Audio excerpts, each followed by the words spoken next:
أرواحنا مشتاقة تهفو إلى لقيا الرسول. So I believe in Allahu Ahad, I believe in one God, but I wasn't sure about Isa alayhi salam being the son of Allah subhanahu wa ta'ala. I didn't really understand this. How can somebody be God and son of God at the same time? I found this confusing. عاشت طفولتها في مدينة شيفيلد ببريطانيا بعد أن تبنتها عائلة مسيحية كانت تحب العلم والاطلاع. هناك تعرفت على الإسلام عن طريق صديقة مسلمة لم تكن ملتزمة بالإسلام بشكل كامل، ولكنها كانت سبب لهداية داعية اسمها أمين بليك.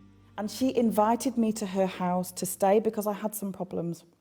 And when I went in the house, there was one book in the house only, and I love books. And the one book in the house was what? The Quran, Kalam Allah.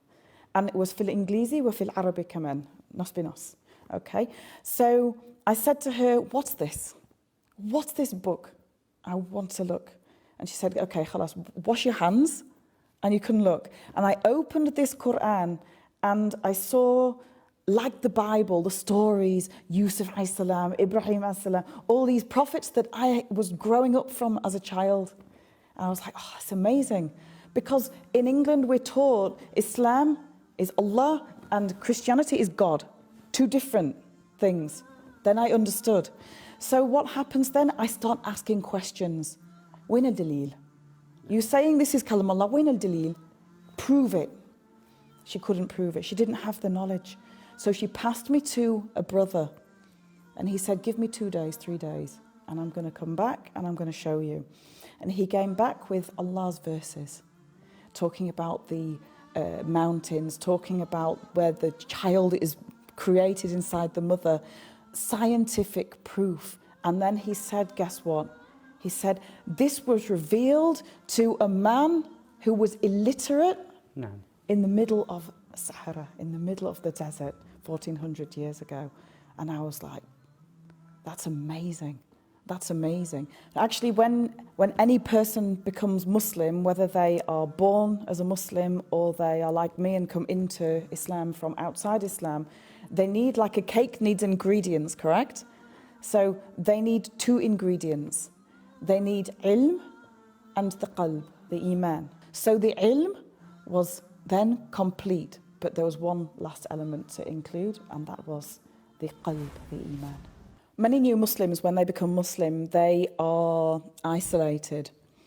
And there's a lot of wisdom in this. Allah is Al-Hakim. And actually, the Rasulullah sallallahu alayhi wasallam, when he was finding Allah subhanahu wa ta'ala, he was doing it through isolation. He goes to the mountain, he goes to the cave, he prays, he reflects.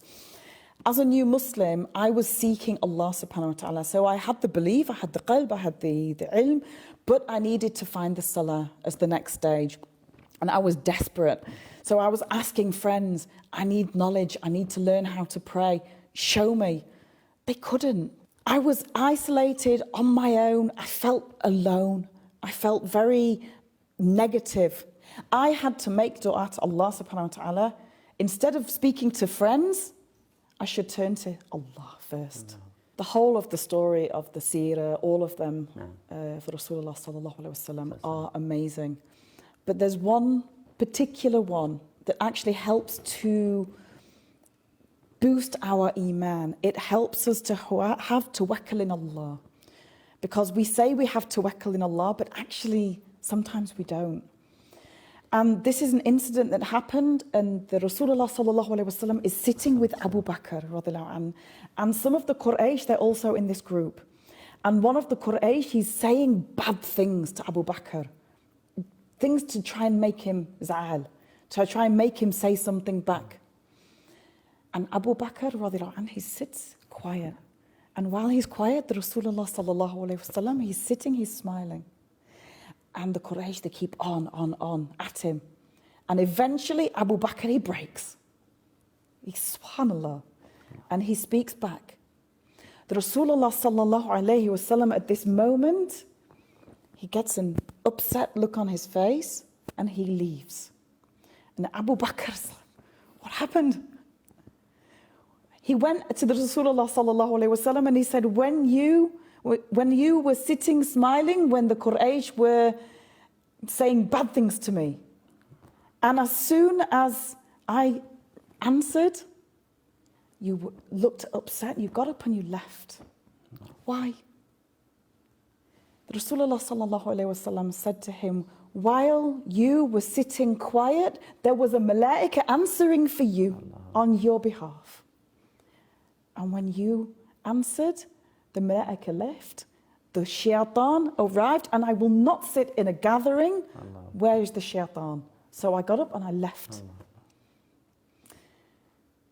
When we have people backbiting against us, when we have people making fitna, we have to understand that Allah subhanahu wa ta'ala will send us help in ways that we do not understand. It's part of al-ghaib. And this is a strong lesson that I've learned through my years, being a female scholar, a female speaker in the public eye. I have a lot of criticism from people. You shouldn't be speaking, you should be this, you should be that. But actually, the times when I have not answered, Allah subhanahu wa ta'ala has sent people and situations to answer on my behalf. When I do answer, then it's the wrong decision. حبيبي يا رسول الله حبيبي أنت